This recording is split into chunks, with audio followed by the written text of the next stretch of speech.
Good morning and welcome to another Retro Friday on Rose Red Homestead. The most popular request that we had was please tell us more about water, safe water. And we have done that since the very beginning, but we have so many new subscribers over we're in our 8th year now, so over the years, that it may very well be that some people have missed those videos that we presented. We presented water very early on because for us it is the number one thing that we have to be prepared about. It is more important than food to have enough water. And so we go over in these videos. I have 4 that are from our archives that I'm going to link. I'm going to put the links this time. Someone suggested that we put the links below the video description so you can find them there, just in case you are watching on your TV and it passes by too quickly when I put them as thumbnails at the end.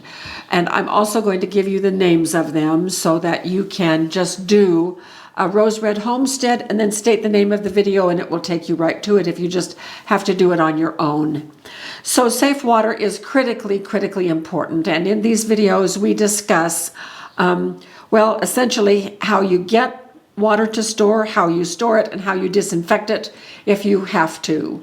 And so we have done 4 videos. The first one, the most recent one, is kind of an overview of the other 3. We did water 1, water 2, water 3 way back in 2019. And so that's been 7 years ago. And we did that over a couple of months in the spring of that year. Then in 2022, we decided we ought to revisit that just to be sure that everyone was still thinking about water. And so that's what we're presenting today. The first one is the one on 2022, which is managing your emergency water. And we sort of generalize over what the other 3 are talking about, but particularly how to store it and how to sanitize it. And then water 1, which is I think it's our second most popular video after borax, why store borax. Water 1 is storing water for emergencies. And this one we go into a great deal of detail about the type of containers and how to clean them out and what you need to do to sanitize the container to store the water. We do not talk about sanitizing the water. That comes in water 2, where we talk about filtering and sanitizing water. And that one is really an important one.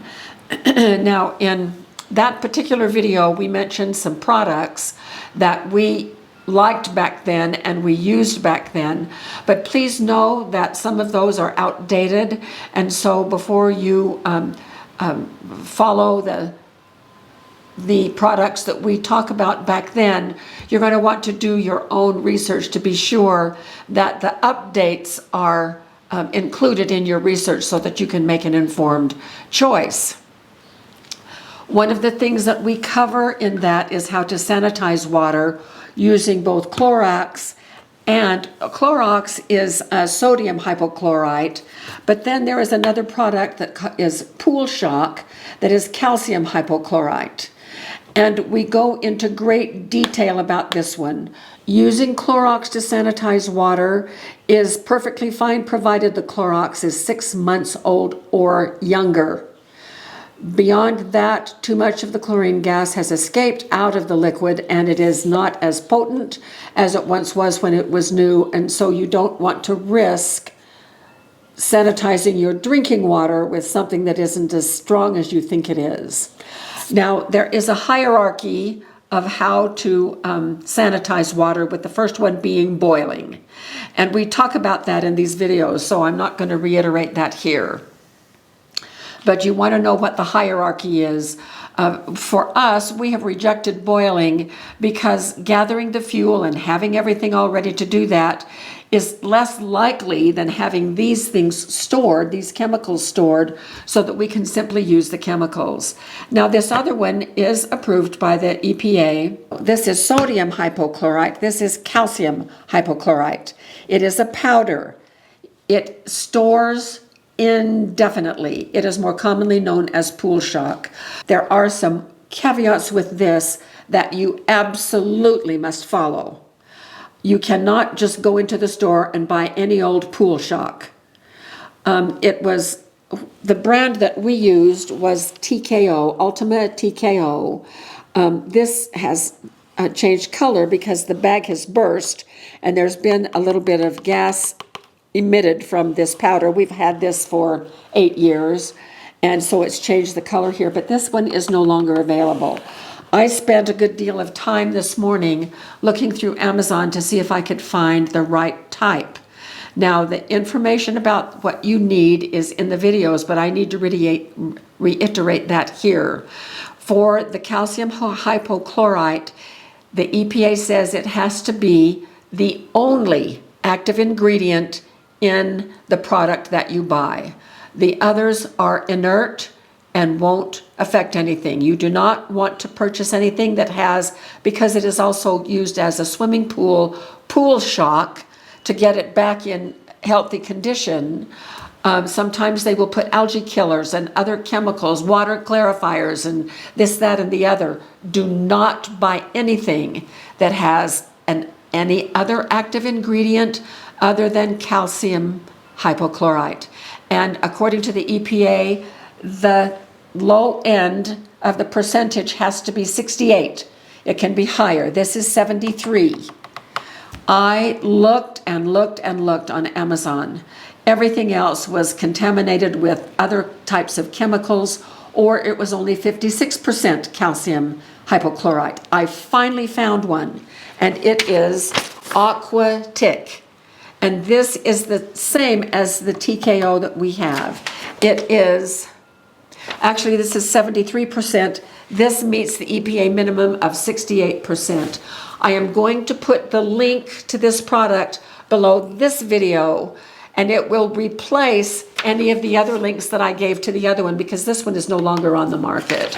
Be sure that you read carefully how to store this chemical so that it doesn't cause any problems. So the water 1 is storing water for emergencies. Water 2 is filtering and sanitizing. Water 3 is managing your house water. What do you do with your water heater? How do you get the water out of it? What can you do with your bathtubs? How do you turn your water off? That sort of thing for some kind of emergencies. So my recommendation is this. Look at the first one first, the one in 2022, managing your emergency water. And then if you feel that you need more instruction, you can dig deeper into the other 3 according to your needs.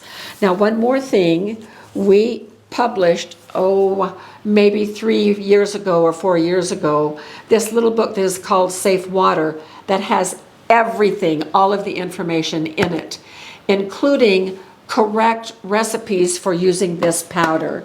In one of the videos, I make an error in speaking during the video, but I correct that in the description of the video. But the correct amounts for everything is right in here. Now, this little Safe Water is the least expensive book in our bookstore. It's under $5, way under $5. I can't, maybe $3.99, I don't remember. But just chapter 1, so to give you an idea, is obtaining a safe supply of water to store for an emergency. Chapter 2, how to store water, the types of water storage containers, cleaning and sanitizing water storage containers, and then storing your water supply, protect against freezing. And then I have some images of how some friends of ours across the country are doing their water storage, so those pictures are very instructive. And then chapter 3 is how and when to disinfect water. And it talks about pathogens and filter sizes, purification methods, and how to use stored water after several months or years. So, and then in the appendix are the these very same signs that you can snip out and put on your bottles, just the way that I have put them right here. So that is it for our introduction to this week's Retro Friday. Links are below for these videos and also at the end. So I hope you enjoy these and learn lots. Thank you so much, and we'll be with you again very soon for more videos, and next week for another Retro Friday.